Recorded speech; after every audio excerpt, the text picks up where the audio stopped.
Bourg-Saint-Maurice, ça incarne aussi la montagne en transition avec de l'avenir. Et effectivement, ce qu'on a pu voir dans le plan Avenir Montagne qui a été présenté aujourd'hui par le Premier ministre, ça correspond tout à fait aux actions que nous, à la mairie de Bourg-Saint-Maurice et des Arcs, nous souhaitons mettre en œuvre.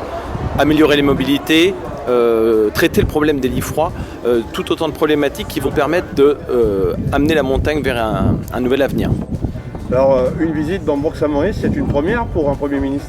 On est allé voir dans les archives et effectivement, on a eu des visites de ministres diverses, surtout des ministres de la Défense ou de l'Intérieur. Mais apparemment, c'est la première fois qu'un Premier ministre vient en visite comme ça officielle et présenter un plan d'envergure comme le plan Avenir Montagne. Au niveau de ce qu'on peut voir au niveau de l'Avenir Montagne, il y a un effort aussi de communication, de vouloir aller chercher d'autres clientèles, notamment les clientèles de proximité, les clientèles jeunes, c'est-à-dire favoriser justement les classes de découverte, les vacances apprenantes, notamment à la montagne.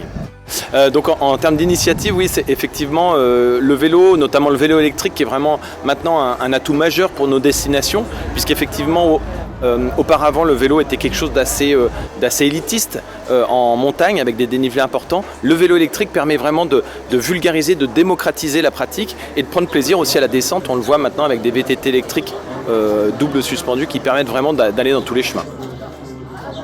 Depuis que les terrasses sont ouvertes, c'est quand même une vraie bouffée d'oxygène.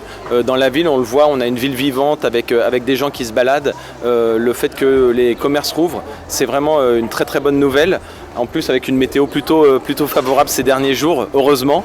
Donc voilà, on sent que la vie reprend et on a tous les indicateurs, notamment sur la station des Arcs et de Hérault-les-Arcs, qui nous indiquent une progression de 30% par rapport aux années précédentes en termes de réservation. Donc des très bons indicateurs pour l'été à venir.